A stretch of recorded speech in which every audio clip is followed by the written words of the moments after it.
going on? This is Daley, and you know I got soul. You had a nomination at the Soul Train Awards for Best International Artist, so just kind of talk to me about what you're feeling right now and, how big is that for you? It's amazing. I actually got two nominations, which was strange for me because because I'm at the moment I'm based in London and I'm obviously from the UK, and I'm back and forth from the States, but I don't always get to see. I never see my video on TV or I don't hear it on the radio in the States because I'm not there. So I sometimes don't realize that people are actually listening to my music. Obviously I see people on Twitter, but it was being nominated for those two awards, the Soul Train Awards, was really it kind of brought it into reality for me. So it was amazing. I was just really excited and honored to be a part of it. How did you originally get your break in the music industry? Like, kind of take me through your journey and how you ended up signing with Universal Republic. Um, well, I started. I'd been signed in the States. Sorry, I'd been signed in the UK, and that kind of happened through me.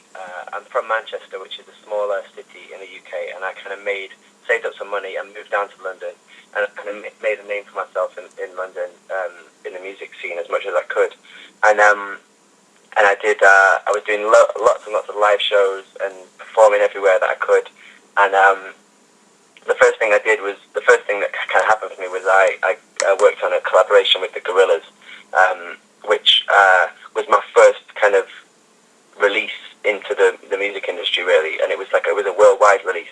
So it was unexpected as well because it wasn't the same kind of music that I make myself. It was, even though I wrote the song, it was a very different sound.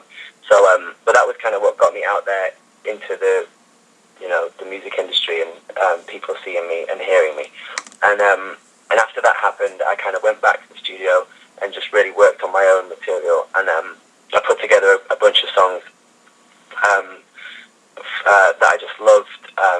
I really enjoyed writing them, and I just wanted the world to hear them because I was conscious that there was nothing out there apart from the Gorilla song that kind of showed people who I am as an artist, and the way I write songs and the sound that I want to put across. So I just literally put these 10 songs out on the Those Who Wait mixtape, which came out at the end of 2011. And it was kind of just like my hello to the world, this is me, this is what I do. And I didn't really have any expectations for it, but it was really well received. And and probably the key song that really helped me in getting signed in the States was a song that I wrote with Marsha Ambrosius called Alone Together, which is now the current single in the States. And it was just a special song, really. We'd never met before, and we got in the studio and we wrote the song, and it just turned out so well. And we shot the video, and it just seems to be a song that really touched people, and that's what caught the attention of my US label, Universal Republic. And it kind of went from there, really. So it's been an interesting journey.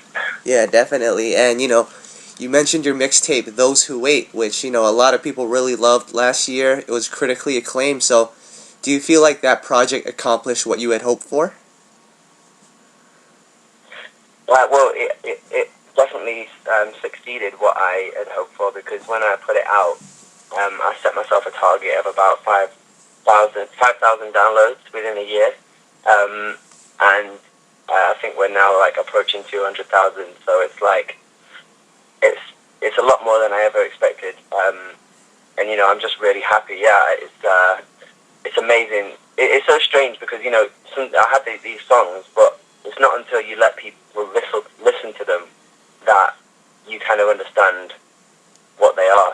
So it wasn't until I started getting reactions back from people who downloaded the mixtape that I started to realize how special some of the songs were to other people, and obviously to me as well. But to see how other people react to the music is always interesting to me. So yeah, it was a lot more than I expected, and it did a lot for me. It did exactly what I wanted it to do, though, which was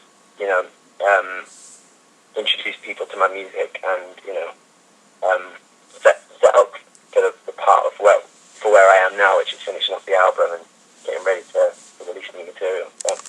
And as far as your writing process, because I know you do a lot of your own music, can you kind of take me through your writing process and how you put a song together? Yeah, I can. It's like, it's weird because I think some people have a specific process they use every time, and I'm just not like that. Like, I write songs differently every single time, so, and it also depends who I'm working with. So if I'm working with a producer, or if I'm writing a song with someone else, or, if I'm completely by myself doing a song in my studio. So, I don't know, it can really be any way, but it's just obviously the combining the elements of the lyrics and the melody and then the music. So, but they all come in at different times for me. So, there's been times when I'll have a lyrical concept for a song, and I'll write the verses, or I'll write a section of it, and then it's about applying the music to that, or sometimes it will be the other way around. I won't even know what I want to write what I want to write about, but I'll just start feeling something musically, and I'll sing some melodies, and then the words just kind of fall out of the sky onto the melody. And yeah, I guess I'd say the one thing that is consistent is when I'm writing lyrics, I just always try and come from a very honest place, and I try and sum up the song in one sentence, or I'll have one sentence that it starts from, which is kind of the core meaning of the song, and then I'll kind of stem it out from that. So, yeah. Yeah. So just wanted to talk a little bit about your EP, Alone Together. So kind of talk about this project, because, you had so much success with your mixtape. What was the approach with this one, and how did you decide on the material for this EP? Well, the EP is kind of, obviously the mixtape was like an unofficial thing, and it was something that I did at the end of 2011, and so the EP is kind of like, now that I'm building up to my album, and I wanted the EP to bring together those two things. So I wanted it to take some of the good bits from the mixtape and the things that people know about, and then I wanted it to take, and it has 3 new songs, which are kind of album based, or they're just new songs that I want people to hear, and I just brought them together. So obviously the people who've been following me for a while will recognize some things, and they'll be hopefully excited to hear the new songs. And then you'll have people who haven't heard of me and they may have missed the mixtape or whatever, but they'll obviously get the new stuff, and then they'll be able to they'll have a little journey in there, a little bit of history, and a taste of the mixtape. So it's kind of like a bringing together those two things, and then obviously the focus is the single Alone Together with Marsha Ambrosius, which it's so strange, because even though it's been given away for free, on a mixtape in the past, it's like, I think it's a testament to how people feel about the song, that it's kind of, it's still kind of going, it's still like, it's still kind of, it's still going, and people are still enjoying it. So, yeah, it's kind of like a little, and it's also a bridge. It's something to give people while I'm finishing off the album, which is almost done. So it's just really the start of the next phase of the journey, really. Definitely. And one of the interesting collaborations that you've had is with Jessie J. So how did you know that she would be a right fit for the collaboration Remember Me? Well, I've known Jessie for a couple of years, and we both met originally. In London when we were both completely unknown, and we would both be doing all these open mic nights and underground shows in London, trying to get noticed. And we did a couple of them together. Like we met each other at those shows, and we kind of just stayed in touch. Obviously, I loved her voice, and she was really feeling what I was doing. So we stayed in touch, and then she got signed. She blew up, all over the world, and then, but we'd always said we wanted to do something together. We just needed the right song. And after I wrote Remember Me, the part that Jessie sings was originally a sample from this really old vocal from an artist called Marlena Shaw, and I just felt like that was the song, because it just fit. I just thought it would fit her voice perfectly, and she's really the only person I could think that would pull it off. So yeah, I just got in touch with her, and she loved it, and she wanted to do it, and that's how it happened. Okay, very cool. And you've always described your sound as a future throwback soul. So can you kind of talk to me about that and how you would describe your sound? Yeah, I think well, future throwback soul is a term that I came across maybe a year or two ago, and it was just perfect because I always get asked in interviews. I get questions like describe your sound in 3 words and stuff like that, and I always find it really hard to do that on the spot, because it's just a hard thing to do. And then I came across this term, and it's just perfect because it's like that's exactly what it is. Because I hate when when you say soul music and people just assume that it's kind of old sounds. It's something that sounds old or something that sounds retro. Because I'm definitely a believer that soul music changes with the times, and so it's basically future throwback, something that sounds like it's from the present or the future, but it keeps all of the kind of core values of what people love about soul music from the last 40 years, and it just brings them together. So you've got something that's the future, it's the past, and it comes together to make the present. So. Okay, very cool. Now, we've spoken to other international artists, outside of the U.S. who basically said that they had to relocate from their home country to find success in the U.S. So, do you agree with that, or do you think it's necessary to move out of your hometown to the U.S. to find success?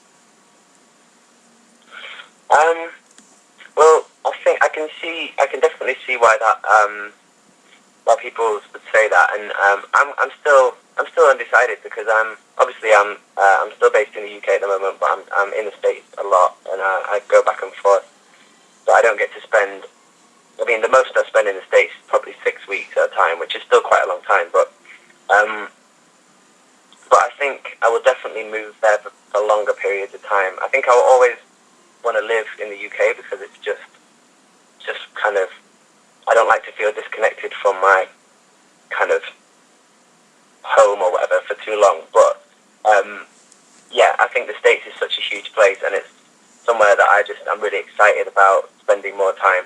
So next year, definitely. Well, from next year, I'm hoping to be out there for about 5 months next year, all in one go, to kind of do everything, try and get around, do touring, do some more writing. So who knows? I might end up moving there. This time next year. Never know. I might be living there. But yeah, at the moment I'm quite happy going back and forth. But we'll see. Yeah, definitely. And you were mentioning that you were working on your new album. So what can we kind of expect on that? And what kind of approach did you take with your album? Because your mixtape had so much success. Did you try to deviate a lot from the mixtape? Yeah, the approach with the album has always been. I kind of learned from the mixtape as well, because I before I did the mixtape, I was still working on an album, and I had certain things I wanted for it. But I think after I put the mixtape out, that also made me reassess what I wanted to do with the album, because I think before that I was being too specific with the album and too kind of I wasn't being very free with it. I was just, everything was very detailed, and I was going over every single thing. And I think I'm still going to do that because that's just what I do. But I really want to refine. It'll be similar to the mixtape. With the mixtape, I just kind of threw 10 songs that I loved together onto a mixtape. Whereas with this, I kind of want the songs to all feel like they come from a similar place and they have a theme. But then what I learned from the mixtape is to just go with what are my favourite songs. What are the songs that I like the most, and the songs that people who I play them to. What are the most popular songs that my friends like or that my family like when I play them. So things like that. But the sound of it is definitely going to be something that I'm working on a little bit more, and just really making sure that it's the best possible songs that I can write that go on the album. So. And we just heard the news that you're going to be touring with Miguel in the UK this upcoming January. So what's that opportunity like for you? Like, how are you feeling right now about it? It's great. I've got a lot of respect for Miguel. I think he's making some amazing music at the moment, and it's interesting because I've done quite a few. I've done a few support tours in the UK. I've supported Emily Sunday and an artist called Maverick Sabre, and they're quite big over here. And it's always interesting when you go on support tour. You kind of to see the headline artist. You get to see how they've dealt with certain things, and you kind of you can relate it to your own career. So I think I'm sure it'll be great to kind of hook up with Miguel and see how things are going for him. And and we do, the reaction when I told people I was going on tour with Miguel, it seems like people are very happy about it. So Yeah. I think we've definitely got kind of a mutual fan base, that will work really well together. So I can't wait. I'm very excited.